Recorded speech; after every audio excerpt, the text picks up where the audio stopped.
Welcome to Next Radio with Broadcast Bionics, innovative solutions for creative people. Thank you very much. Thank you to James and Matt for asking me to speak today. You know it's a classy gig when the last instruction given to you before you come on stage is go through that curtain, but there may be a plastic elephant coming towards you.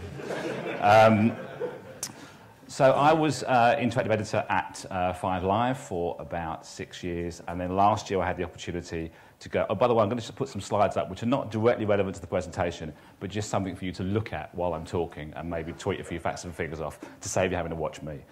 So I was at 5 Live for 6 years, and I had the opportunity last year to go and run a local radio station, which was BBC Three Counties Radio. This was great because, A, it was the station that I'd listened to for a long time, and more importantly, it wasn't in Salford.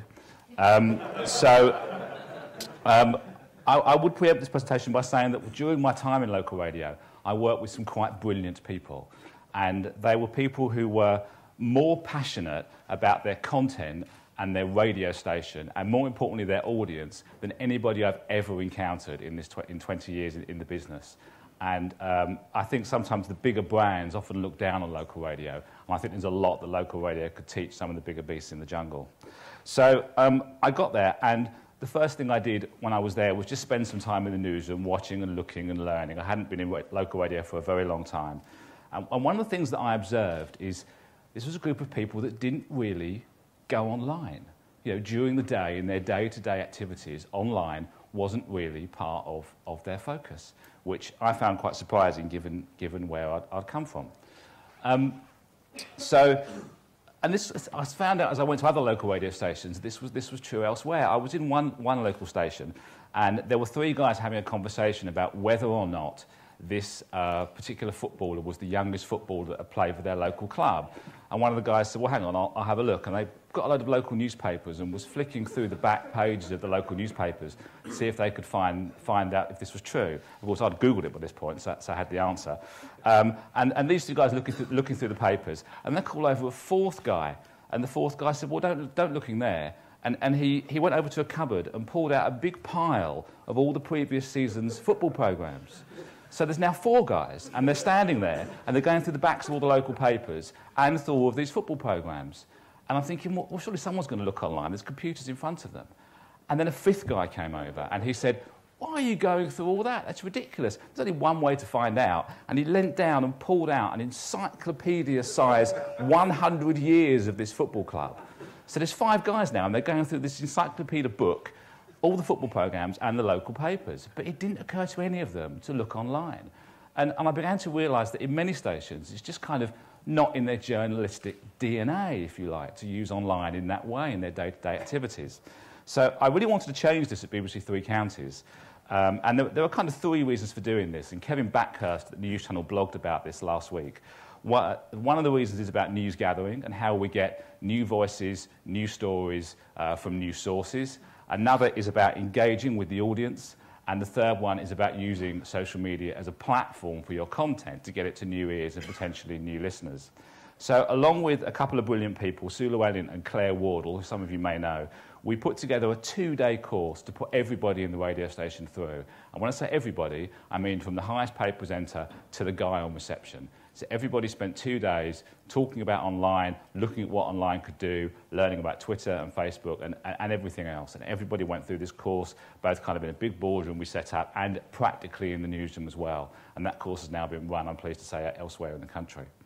And one thing we did is we set up net vibes on everybody's computers so they could see everything that was incoming, whether it be from local papers, local bloggers, local institutions, lots of things that people weren't necessarily looking at because they were kind of stuck in the news diary. And what that helped us do was find new people and find new voices. There's very much an element of when a story comes up, well, we'll get the person we had last time. But this was all about finding new voices and getting new things on air.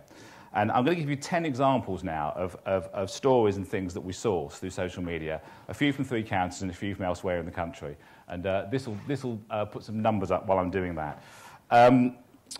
There was a story about a park in Bushey, which is in Hertfordshire, called Aldenham Park, and we saw on Net Vibes there was some sort of council meeting where they wanted to close the park. And this happened at lunchtime, and we found out that they'd voted to close it. And then we saw there was a Facebook group that had been set up of people protesting about the closure of this very beautiful park. So we engaged with those people on Facebook and talked to them about how they felt about this park. And then when our drive time program came along, because we were doing it on that program, all these people began to ring us up to take part in the program. But because that area was quite low listenership in our TSA, what people said when they phoned us up was, "We never listened to Three Counties before. We didn't know you covered our area. This is great." So in that story, we've done all three things. We found the story online. We've then used social media to source guests and engage with listeners. And then actually, we brought new listeners into the radio station by doing all of those things. Panorama had a program about gamers, people that were addicted to gaming. And we found on Twitter a student at the University of Bedfordshire, which is quite near the radio station, who was playing games 16 hours a day. Obviously, I'm using the word student in a very loose sense of the word there when I say playing games 16 hours a day. And we got him in for our breakfast show, as well as a local expert who counselled computer gamers. But both of those guests came through social media and helped us tie into that Panorama program. We found a marathon runner who was running 5 marathons in 5 days to raise money for veterans who we didn't know anything about. We found a man who lived in Hitchin who designed space missions for NASA. Space missions for NASA, living in our patch that we didn't know about. A few stories from elsewhere in the country. BBC Nottingham had a lead story from a tweet from a local councillor. BBC Scotland had a lead political story from a posting on Facebook. BBC Kent saw a mother tweeting about her son who was caught up in the earthquake in New Zealand. They contacted the mother. The mother spoke to them on the phone, didn't want to give them her son's phone number, but journalist Selena Williams found him on Facebook, messaged him on Facebook, and he then rang BBC Kent. The time between them finding the mother's tweet and him being on air in the breakfast show was 20 minutes. That's a pretty powerful form of news gathering. BBC Coventry found youths who had been involved in a local brawl at a nightclub tweeting about what had happened the night before and got them on air. And just a couple of weeks ago, they had a copper on who tweeted about a 999 call he'd been called out on from a woman who was scared of a spider in her kitchen. That story that they featured then became the lead story in the local evening paper, which of course may tell us more about Coventry than about social media. It's not just in BBC stations. In Metro, the Metro Facebook page in Newcastle became the place where Take That fans were going to complain about not being able to get tickets. And one more story from my own 3CR. We saw a tweet from people that were... It was a tweet about a queue outside the Hammersmith Apollo for people going in to audition for Britain's Got Talent. And via Twitter, we found an 18-year-old dancer from Hertfordshire who was in that queue. The time between seeing the original tweet and sourcing the guest was less than a minute. So that's pretty powerful. Yes, this. So I think social media has the ability to transform news gathering in the local radio newsroom. But this is another example about getting content out there. This is taking us back to the royal wedding, which I think was in July. I think it was on a Friday. And this was the Thursday morning. And we designed a whole new mid-morning show with Jonathan Vernon Smith. It's the JVS show on Twitter.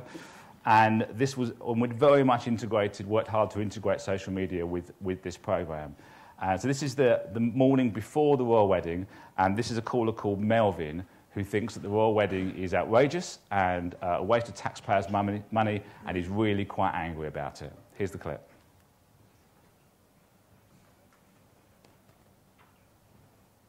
Well, fair enough, but I mean, I think you're missing out on a get-together and just be happy and join in, whether you agree or not. You know, get with the spirit of the thing. Richard, stay where you are. Let's bring Melvin in Milton Keynes into the conversation. Morning, Melvin. Hello, Jonathan. Morning. Are you going to be going round to Richard's place for... I feel like I want to kill myself. I'm so sick of it. They're nothing. Who is she? I mean, what is the point? It's going to be like Night of the Living Dead, all the zombie-like creatures coming out. Going, oh, lovely royal wedding. Oh, my God.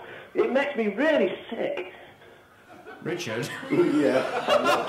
I don't think Melvin's very keen. He's not very keen. Well, he's one of the minority, isn't he? You know. I mean, there are a few of us. Thousands like me, but we're not allowed to speak our minds about it. Oh, yeah, please, yeah, it's a free country. You know. What free country? Because this has been pushed upon us.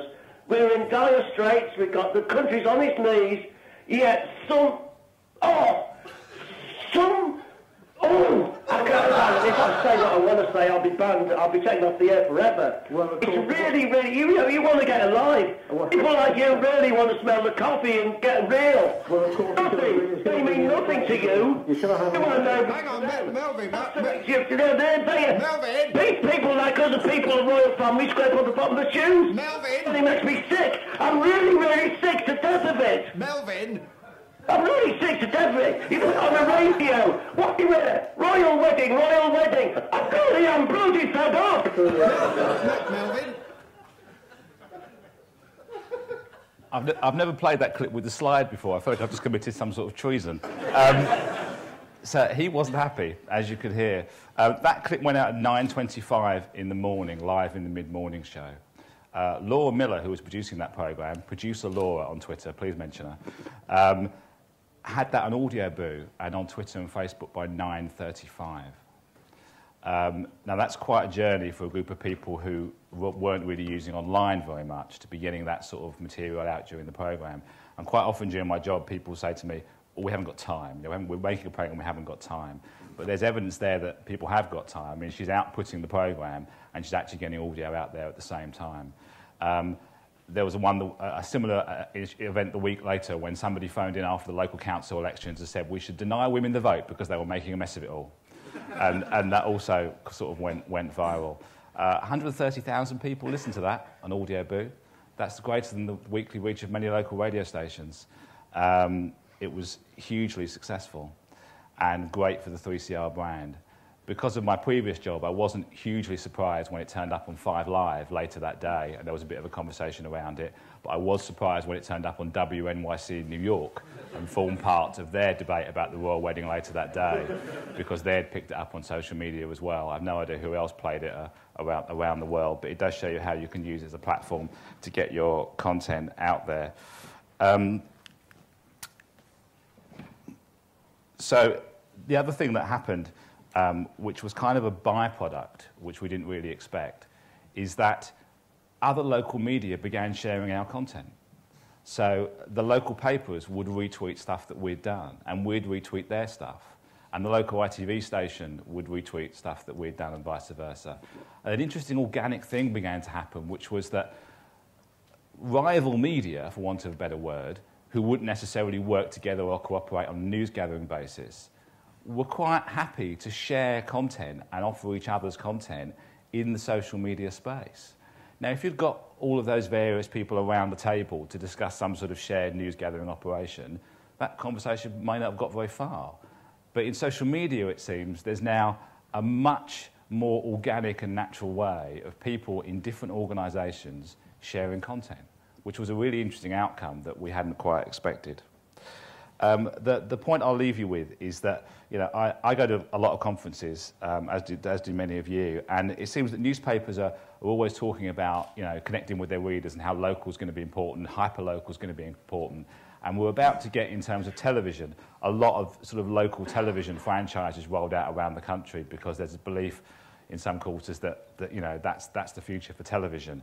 But we can do all that now. I mean, local radio has been doing it for years, and the connection between local radio and its listeners is fantastic.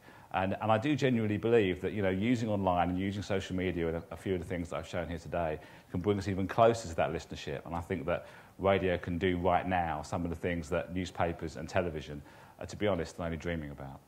Thank you very much.